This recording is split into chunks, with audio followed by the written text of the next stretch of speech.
대만 사람 엘리바스가 대답하이르되 지혜로운 자가 어찌 헛된 지식으로 대답하겠느냐? 어찌 동풍을 그의 복부에 채우겠느냐? 어찌 도움이 되지 아니하는 이야기 무익한 말로 변론하겠느냐? 참으로 내가 하나님 경외하는 일을 그만두어 하나님 앞에 묵도하기를 그치게 하는구나. 내 지악이 내 입을 가르치나니 내가 간사한 자의 혀를 좋아하는구나. 너를 정죄한 것은 내가 아니요 내 입이라. 내 입술이 내게 불리하게 증언하느니라. 내가 제일 먼저 난 사람이냐? 산들이 있기 전에 내가 출생하였느냐? 하나님의 오묘하심을 내가 들었느냐? 지혜를 홀로 가졌느냐? 내가 아는 것을 우리가 알지 못하는 것이 무엇이냐? 내가 깨달은 것을 우리가 소유하지 못한 것이 무엇이냐? 우리 중에는 머리가 흰 사람도 있고 연로한 사람도 있고 내 아버지보다 나이가 많은 사람도 있느니라. 하나님의 위로와 은밀하게 하시는 말씀이 내게 작은 것이냐? 어찌하여 내 마음에 불만스러워하며 내 눈을 번뜩거리며 내 영이 하나님께 분노를 터뜨리며 내 입을 놀리느냐? 사람이 어찌 깨끗하겠느냐? 여인에게서 난 자가 어찌 의롭겠느냐? 하나님은 거룩한 자들을 믿지 아니하시나니 하늘이라도 그가 보시기에 부정하거든 하물며 악을 저지르기를 물마심같이 하는 가증하고 부패한 사람을 용납하시겠느냐. 아멘. 할렐루야. 우리 사랑하는 우리 성도 여러분, 주님의 이름으로 사랑합니다. 오늘 하루도 언제나 주님의 귀한 은혜 아래서 또한 주님의 귀한 말씀을 듣고 또 주님께 고백하며 주님 앞에 나아가는 저와 여러분들이 되시기를 바랍니다. 또한 오늘 하루도 기쁨으로 주님 앞에 나아간 기쁨으로 하루 살아가는 여러분이 되시기 바랍니다. 사랑하는 성도 여러분, 오늘 하루도 주님의 은혜 안에서 믿음으로 기도의 씨를 뿌리는 귀한 성도님들이 되시기 바랍니다. 기도의 씨를 뿌려 풍성한 응답의 결실로 인해 기뻐하시길 바랍니다. 기도만이 생명이고 바로 능력이고 소망인 줄을 믿으시기 바랍니다. 사람은 그날의 컨디션에 따라 즐거운 하루를 보내기도 하고 힘든 하루를 보내기도 하죠. 컨디션을 좋다고 할 때 그 의미는 두 가지 측면에서 생각해 볼 수 있을 것입니다. 첫째, 컨디션이 좋다는 것은 몸 상태가 좋다는 것입니다. 몸이 가볍다는 것이죠. 몸 상태가 좋으면 어떤 일을 해도 힘들지가 않습니다. 두 번째는 컨디션이 좋다는 것은 마음의 상태가 좋다는 것입니다. 마음의 상태가 좋다는 것은 다르게 표현하면 그 감정의 상태가 좋다는 거죠. 그날 기분이 좋으면 즐거운 하루를 보낼 수 있는 것입니다. 우리 사랑하는 성도 여러분들도 오늘도 깊은 그런 감정을 하루를 보내시기 바랍니다. 사람에게 있어서 감정은 대단히 중요한 부분을 차지합니다. 사람은 이성과 감정을 다 가지고 있지만 이성이 감정의 지배를 당할 때가 많지요. 그 마음이 상해버리면 사람은 이성을 잃어버린 것입니다. 성도 여러분, 여러분도 주위에서 그런 모습을 보셨을 것입니다. 평소에는 너무 온순한 사람인데 마음이 상해버리면 소리를 지르고 평소에 하지 않는 행동을 하는 사람들이 있지 않나요? 그리고 어떤 사람에게 마음이 상해버리면 그 사람에게 마음의 문을 닫아버리는 경우가 많죠. 그 사람이 어떤 말을 해도 듣질 않습니다. 아무리 옳은 이야기라도 마음에 상해버리면 듣지 않으려고 합니다. 부모님들이 아이의 마음을 상하게 한 상태에서는 아무리 좋은 이야기를 해도 이 아이들은 그 소리를 듣지 않습니다. 그게 장소리로 들리죠. 그래서 우리는 감정이 앞서지 않도록 노력을 해야 합니다. 내가 먼저 마음의 상해도 안 되고 상대방의 마음을 상해서는 안 됩니다. 마음이 상한 상태에서는 서로 소통이 이루어지지 않기 때문이죠. 그 관계가 더 불편해질 수밖에 없을 것입니다. 오늘 본문에서도 마찬가지입니다. 오늘 본문에서는 다시 엘리바스의 변론이 시작되고 있습니다. 곧 욥의 친구들이 두 번째 변론에 시작되고 있는 것이지요. 욥이 자신의 생애를 저주하고 입을 열었을 때 엘리바스부터 시작해서 빌닷과 소발까지 욥에 대해서 변론을 했습니다. 이들이 여러 가지 이야기를 했지만 이들의 이야기는 한 가지였습니다. 욥, 내가 이렇게 고통을 당하는 것은 죄를 지었기 때문이니까 하나님께 회개하라는 것입니다. 이런 친구들에게 욥은 마음이 상해버렸습니다. 욥기 13장 4절에서 5절 말씀입니다. 너희는 거짓말을 지어내는 자요 다 쓸모없는 의원이니라. 너희가 참으로 잠잠하면 그것이 너희의 지혜일 것이니라. 욥은 친구들에게 너희는 거짓말쟁이라고 말하고 있죠. 돌팔이 의사라고 말하고 있습니다. 그러면서 너희가 차라리 잠잠한 것이 너희 지혜라고 말을 하고 있는 것이죠. 욥은 친구들에게 이렇게 말을 하고서는 이제 하나님과 변론하겠다는 말을 합니다. 이야기를 들은 엘리바스도 마음이 상해버렸죠. 그래서 두 번째 변론에서 나선 엘리바스는 욥을 강하게 비난하면서 책망을 하고 있습니다. 엘리바스는 먼저 자신에게도 지혜로움이 있다고 한 욥의 주장에 대한 대책망을 하고 있습니다.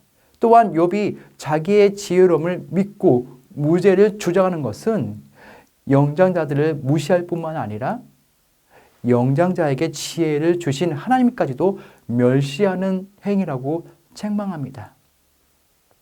엘리바스는 욥보다 나이가 많은 친구입니다. 곧 엘리바스는 한 살이 더 먹은 내가 더 지혜롭지 내가 더 지혜롭냐고 말하고 있는 것이죠. 그러면서 12절과 13절에 이렇게 말을 합니다. 어찌하여 내 마음에 불만스러워하며 내 눈을 번쩍거리며 내 영이 하나님께 분노를 터뜨리며 내 입을 놀리느냐. 새 번역 성경으로 다시 한번 읽어드리겠습니다. 무엇이 너를 그렇게 건방지게 하였으며 그처럼 눈을 부라리게 하였느냐. 어찌하여 너는 하나님께 격한 심정을 털어놓으며 하나님께 함부로 입을 놀려대느냐. 이런 말이었습니다.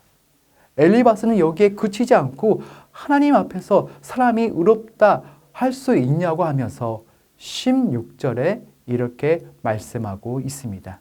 우리 16절 말씀 보겠습니다. 하물며 악을 저지르기를 물 마신같이 하는 가증하고 부패한 사람을 용납하시겠느냐. 엘리바스는 지금 욥을 향해서 악을 저지르기를 물 마신같이 하고 가증하고 부패한 사람이라고 말하고 있는 것이죠. 한마디로 이제 욥에게 죄인을 넘어 악인이라고 칭하고 있는 것입니다. 사랑하는 성도 여러분, 지금 엘리바스가 욥에게 하는 말을 들으시면서 어떤 마음이 드나요? 예전에 욥의 친구들은 이런 사이가 아니었습니다.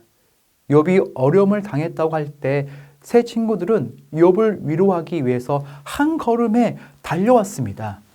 하지만 마음이 상하니 그 감정의 격앙이 되는 것이죠. 감정의 격앙이 되니까 말이 막 나오는 겁니다. 상대방의 이야기는 귀를 기울이지도 않고 오히려 더 큰 목소리로 자기 주장만을 하는 것입니다.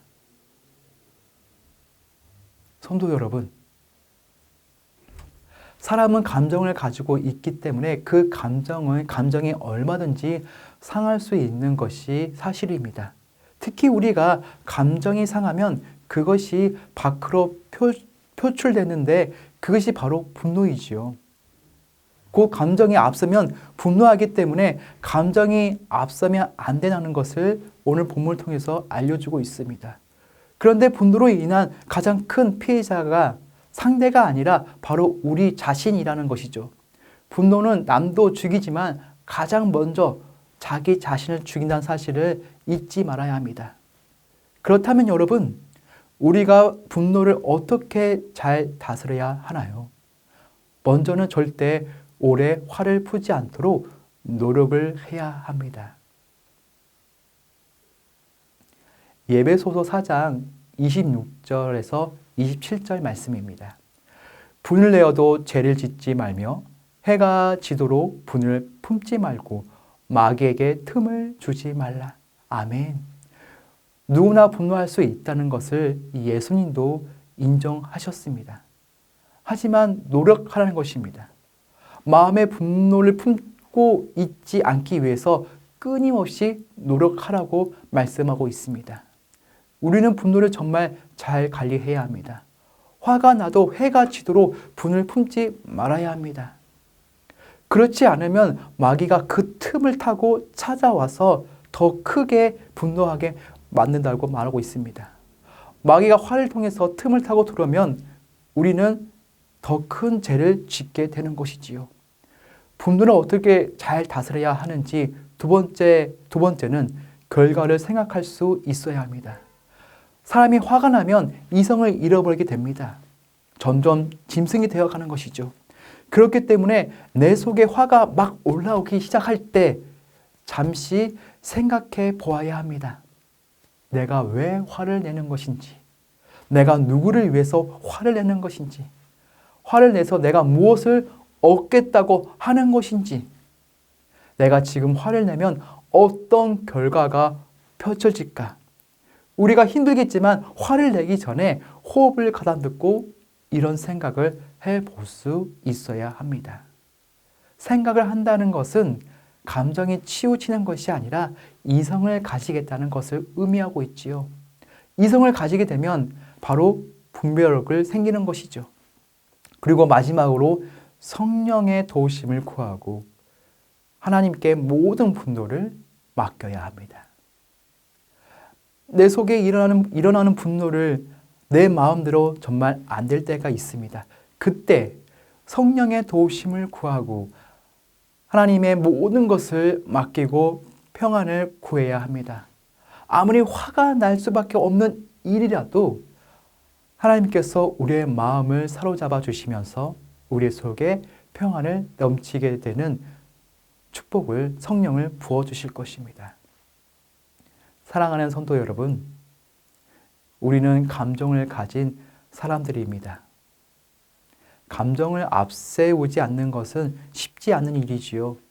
하지만 감정이 앞서면 결국 하나님의 의를 이루지 못하게 되고 서로에게 아픔과 상처를 남기게 됩니다.